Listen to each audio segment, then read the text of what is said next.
for what I really like and gravitate towards Star Wars. I mean, there's always the easy on the nose answers of lightsabers, aliens, space wizards, and starship battles, but I think it's one of, if not the greatest form of pop escapism that at least we have as like movie-going fare. And even it bleeds and transcends its own genre. I mean, you've got comic books, movies, video games, role-playing games. There's just, it runs the freaking gamut. And the appeal for me is that it's got this like all-inclusiveness. Like, not only can you just feel like it takes you places, but anybody and anybody, like all walks of life, can find something that they find familiar or can escape into Star Wars and feel happy about something. You know what I mean? Like for kids like me who grew up dreaming of, whenever I had bad or shitty days, it's like, how often would you just escape into Star Wars, at least for me, and just want to live in that world and just, that kind of drives you forward more for me as a kid. That just kind of inspires endless possibilities, and for stories within content or within universe, like for the actual characters to experience, but it just inspires endless possibilities for us, the audience, too. That's what I really love about it. I'll bounce right off of that and say that I enjoy it because of the fantasy elements. Going from what you can see from the Japanese culture, gunslingers of the Old West, even military backgrounds, you can, like you said, find something in there that you can just dive right into. If you're a Stormtrooper fan, if you're a Sith fan, if you're, a Han Solo fan, the traveling gunslinger. Counterpoint, Ewoks. Who wants to be them? Yeah. Dude, who doesn't want to be a fucking Ewok? Me. Dude, carnivorous teddy bear who, like, murders fucking elite stormtroopers with I'm sharpened already sticks. covered in hair. You got the teddy bear part down. Oh, yeah. I know, unlike Ra, who's like a turtle shell. It's called manscaping. Try it. Oh, you bring up a good point. That's what I was kind of meaning by transcending genre, where Yeah. not only just media, but it's got this, smoothie of all these different elements that just make it something else entirely. Like, the elements themselves are familiar, but as they've been mixed into whatever the Star Wars is born, it was something completely, it was a phenomenon through and through. that's an interesting point. What are the Knights of Ren going to be like? Are they going to be like chivalrous knights of old? No, they're going to be the Nemo or, the Black Knights. Oh. But, going back to what you said, I do enjoy the prequels also, but it's more for the lightsaber battles. They had fantastic lightsaber battles in the original, the prequels. Thank you. Mm-hmm. Definite kung fu influence. I mean, they're very much mesmerizing. so. Yeah. I very much enjoy anything that doesn't feature Jar Jar Binks or Hayden Christensen in the prequels. Yeah. If you, Natalie Portman, I know. And Hayden Christensen. Yeah. Anyway. So yeah, I mean, a lot of it, for the most part, when I was a real little kid, I was growing up on original Star Trek. Mm-hmm. Until I was at an after-school program at the Boys and Girls Club, and they showed Return of the Jedi. They had a VHS of Return of the Jedi. That was your first intro? That was my first intro, was Return of the Jedi, and maybe that's why I love the Ewoks so much. My buddy's the same way. Aaron, he's the same way. And yeah, it was actually a little backwards, because then I saw Empire, because my dad had taped it off TV, and so we watched that, and then when the special editions hit, my dad took me to see it in the theater. Took me to see A New Hope in the theater. Yeah. So not only did I watch it backwards, I didn't even see the original theatrical A New Hope for years. Yeah. But I think it's just, the fact that, like you were mentioning, that it can take you away, no matter how bad things are getting, no matter what's going on. There's this idea that, and it's your yes, a lot of it is your standard chosen one, normal guy. Luke's this farm boy living out in the middle of fucking nowhere. Right. And that was me growing up. I was a farm boy growing up in middle of New York State. And I mean, a lot of us were from a very rural area. Right.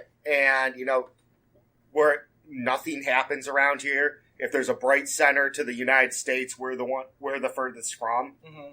You know, and it's one of those like, and the idea that wow, somebody like me could be you know a Jedi, Right. and that and the epic story of it, which you know, same reason why I gravitate towards stuff like Lord of the Rings. This is a classic, you know, epic hero's journey. Yeah. It's bigger than ourselves. It Yeah. feels bigger and more important. And you have these characters that are all just larger than life. You know, Princess Leia, who is kicking ass and taking names from the get-go. Yeah, really. I mean, she sees her rescuers come in, her quote-unquote rescuers come and be like, we're here to rescue you. And she's like, okay, what's your fucking plan? You know, it's not She a take it takes for granted. charge She's in no that damsel in situation. distress. You have Chewbacca, who's hilarious, but at the same time, he's got his friends' backs. He's ready to kick some ass if needed. Yeah. You know, you have Han Solo, that good-looking rogue. You know, Yeah. it's just this very much these larger-than-life characters, this huge, huge world. I also grew up with at a church bazaar. They had a big box of Star Wars novels for $15. And my parents bought me that, and I read those pretty much straight from middle school all the way to, I think I finished the last book in that box just after I entered college. Yeah. I mean, and like that, it shaped a lot of, you know, whenever I needed an escape, there it was, especially stuff like the X-Wing saga. Yeah, that was great. And yeah, it was just, it's that level of escape, that level of grand, and of course, one thing that helps a lot with that is John Williams' amazing epic score. Sweeps you right into it. And Very I enrapturing. mean epic in the true sense of the word epic. I'm not being a fucking 2000s douchebag on this one, Right. where everything's epic. No, I mean like the true idea of the epic. Yeah, it goes every single movie that has the John Williams score in it. You get that sensation of here we go. Yeah. You get that tingle throughout your entire body of we're getting into Star Wars now. Yeah. When my fiancée Donut, when she got me to watch the Harry Potter movies for the first time, I was so on it, and then heard Hedwig's theme, John Williams, and holy shit, like, all of a sudden, I realized, like, I'm sitting up, I'm ready, because you could just, he knows how to evoke every emotion with his music. Yeah, it's enrapturing. You can't help but just get sucked into it. You know, you just listen to you talk, Wave. It actually got me thinking too. I think people underappreciate how bizarre Star Wars is. Oh yeah, and it kind of bleeds back into what I was saying, where you know it's this greatest form of pop escapism, but it's so popular and it has gone way past just a geek loving thing that people just kind of lose sight, and I think they just kind of forget how weird that fucking movie was, especially at the time that it came out. The trash compactor monster. I mean, just even Chewbacca in general. It's just, and to have that paired with this roguish gunslinger Western guy in space, it's like, you know, what a fucking cool thing to have happen. And then you have, you know, the sassy droid that you can't understand. Yeah. And the nerdy droid. You know, that you want to shut up. Yeah, doing their like Abbott and Costello routine. You know, and that just kind of helped people like me who were outcasts find other things to gravitate and feel inclusive into it. Anybody can be a part of it. Yeah. All right, so that's our thoughts on Star Wars. Thanks for having us on, Gareth and Bex. For the Geek Yoghurt Podcast, I'm Knock. I'm Sam. Rah-rah. And Wave. May the Force be with you. Always. So that's the Geek Yoghurt Podcast and their views on it and all. Thank you so very much again, guys. That was awesome. I was laughing throughout that entire thing like you were too. Yeah, it was great. It's fun. It's fun. That's great. Thanks, guys. You know, it's wonderful when you guys all get in and involved in the podcast, especially something as nostalgic as what we're doing today. Indeed. And now it is the main event. It is time indeed. now for us to throw the mics to ourselves from about a week ago and have a bit of a chat with... It was Friday. It was Friday? It wasn't a week ago yet. Well, today's Thursday. It's close enough to a week. No, it's 6 days ago, yo. Sorry, I can't help myself. Oh, darling, are you feeling a little put out? Here's our chat with Nick from Epic Film, guys. Cheers. All right, ladies and gentlemen, and a very special treat, we have got Nick from the Epic Film Guys. Hello there, Nick. How are you? Good morning, or good evening, good afternoon, whatever Sup. the hell time it is. Let's say sup. Fucking international dateline. This is what happens when you try and call someone in America at 6:30 in the morning, and then realize, oh shit, it's 6:30 in the morning their time. You should let them sleep in. So Sleep? What's that? I have no idea either. So, obviously, Nick, we've got you on the show to have a chat about Star Wars. As you know, I am such a non-huge Star Wars fan. I like the movies, I really do. I just don't dive into it as much as my lovely wife does. So she's got a few questions for you, and you guys can nerd out, and I'll sit here talking about Yoda and Jar Jar. And I'm sure you can all that include stuff. yourself in this conversation. Because obviously we've got our, we're doing our latest episode of the Rose Tinted Glasses, and May the 4th is coming up. And for those non-geeks in the room, May the 4th be with you. Yeah. This is all Gareth's idea, by the way. He loves the idea of the May the 4th, which is why we're doing it. He tried to pretend that this was No, you want to know the stupidest thing of all time? What's that? I've just worked out why we're doing it on that day. I've always called it the 4th of May. I've never called it May the 4th. Oh, and now, yeah, my I'll be quiet. goodness. I'll be quiet. Fuck's sake. Welcome Told to the you. party, darling. Told you. Welcome to the Told you. party. Full Star Wars nerd right here. Tell you. I'm telling Well you. and truly. Well and Yeah. truly. Oh my god. 32 and I've just got that now. You talk to Nick. You do the talking. I'll be quiet. Oh my god. Welcome to my world. Welcome to my world. Has Nick hung up yet, or No, is he still here? no, he's still there. What a It's- surprise! It's not too late to file for divorce, Bex. Wow.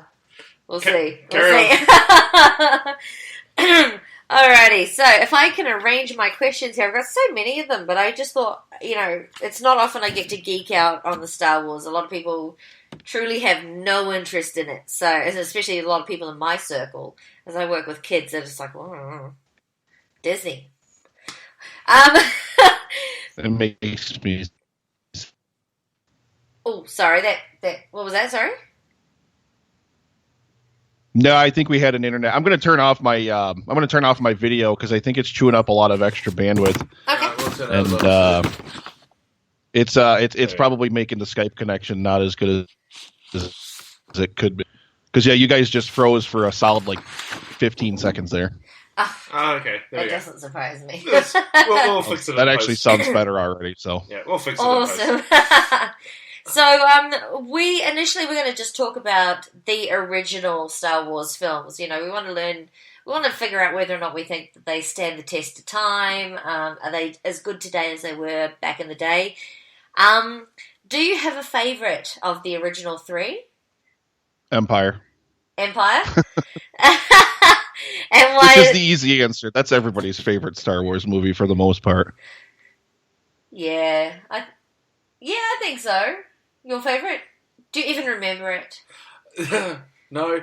Is it the... Okay, so this is my Star Wars thingy. So there's the first one where the Death Star goes boom. Second one where he's the father. And the third one where it's all happily ever after. Is that correct? Yes. So Yeah. the second one. Second one, yeah. The second film, Where yeah. it cuts Because his arm off and stuff, nobody yeah. likes the third film. Really? A lot of people say the third film is a complete letdown. To be fair, there's 3 different movies where a Death Star goes boom, technically. So, Well, this is true. This is true. And yet it's the easiest way for me to remember is, Death Star go boom, I'm the father, and then happy ever after. there you go. Until the 7th. So, given now that we have effectively 7 films, not including the cartoon series and Rogue One, which would make it 8. Do you think that the films have stood the test of time? Do you think that they're Just in the case of the original 3? Yeah, just in the case of the original 3. Yep. I mean, in terms of their foundation in pop culture, yeah, absolutely. I mean, the fact that the franchise has continued to endure, and God, The Force Awakens did some $2 billion box office globe. I mean, they've definitely endured, and the fact that they can connect with a new set of fans, a whole new generation of people that are completely